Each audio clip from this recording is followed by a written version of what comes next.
Is it possible that your company needs to know how much is the volume of evaporation? The loss of liquid is caused by illegal valves in oil pipelines, leaks in tanks or pipe ruptures, evaporation during the fuel distribution stage in storage terminals and pumping stations, in the loading and unloading of vertical storage fuel tanks. During its commercialization stage, it is stored in vertical tanks, loaded in a tank car, transported, unloaded from the tank car to the horizontal tank of the service station, and unloaded in the sale of the pumps to the vehicles. Definitely, to reduce the evaporation of fuels is to reduce the emissions of volatile organic compounds at each stage of its distribution and commercialization. It is to save energy. The problem that most affects fuel trading companies is evaporation loss. It is the cause of financial losses, affectation to the environment, apart from being an imminent fire danger. In this way, we can formulate some questions to clarify this issue. First, is fuel evaporation currently being accounted in your financial report? Second, do the existing levels in the tanks close their volumetric balance? To answer these questions, it's necessary to clarify certain concepts. First, volatile organic compounds can be controlled, but the first step is to measure the volume of liquid evaporation at each stage of distribution and marketing. Second, fuel losses. This is a circumstance of great importance and priority. Fuel evaporation seriously affects the finances and competitiveness of your company by not allowing you to deliver the contracted amounts, making measuring and avoiding evaporation loss a very high priority management. Thus, to determine the gross income of the company, the value of the annual evaporation loss must be known, to calculate it with the net income. It is very important to control evaporation losses. For this, it is necessary to select the appropriate type of tank, among which roof tanks and external or internal flooding cover are fixed.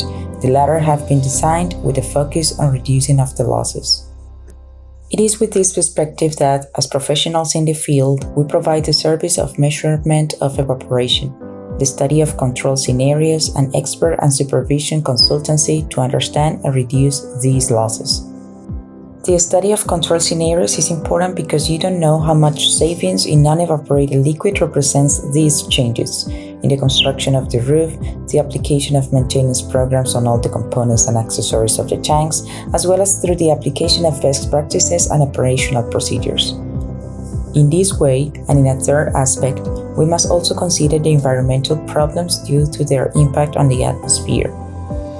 The quality of the air that is affected by the chemical reaction of the fuel vapors that react with the nitrogen oxides present in the atmosphere and in the presence of sunlight form smog or ozone at ground level, causing irritation of the mucous membranes, the eyes, and skin, and deteriorates metallic surfaces and burns the existing flora in the area.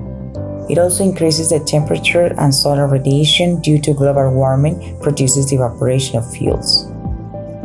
Fourthly, we find the financial problem, where evaporation is a reason for contention among the partners of a company who consider the missing amount as fuel theft. Also, knowing the volume of fuel losses improves the competitiveness of your company, allowing the possibility of presenting this result as a form of tax exception before the DIAN at the time of presenting the income statement in Colombia. In addition, the increase in the price of fuels instills the importance of quantifying the losses in each supplier company. Moreover, fuel is lost by evaporation having tanks with less than 50% of their capacity, and with the same infrastructure, evaporation increases proportionately. This is frequent when a new service station is installed in the radius of action. Demand and sales volume are reduced. This silently decapitalizes the company affected by the loss of customers and business volume. Another issue to take into account is the evaporation subsidy that only recognizes 0.4% of the volume purchased, according to Article 10 of Law 26 of 1989 in Colombia. They do not take into account the many variables that influence loss calculations, the true loss being unknown. Just 0.4% is an unfavorable value for the companies that provide this public service. A fifth aspect to consider is the energy problem, where the depletion of crude oil reserves is observed due to the projection of high demand for fuel in the future, making it necessary to modify fuel management practices at service stations for greater energy efficiency. In Colombia, the Mining and Energy Planning Unit (UPME) carried out a national evaluation and considered the change in the vapor pressure of fuels as the main variable, such as evaporative loss, when for the Colombian Petroleum Institute the complete evaporation measurement algorithm should be applied. Additionally, the Mining and Energy Planning Unit carried out a national evaluation in only 4 main cities, in stations owned by wholesalers with greater influx of public, which does not reflect the fuel supply situation of all the independent stations, which do not carry out market studies for better positioning. After this realistic observation, as professionals in the sector, we offer you services, the measurement of evaporation and the studies of control and supervision scenarios to know and reduce existing losses, designing an improvement plan tailored to your company. Finally, thank you for your time. We would love to know your opinion about what the situation is like in your country in relation to subsidies and the evaluation of evaporation losses by the government. Please leave us a comment on these 2 aspects.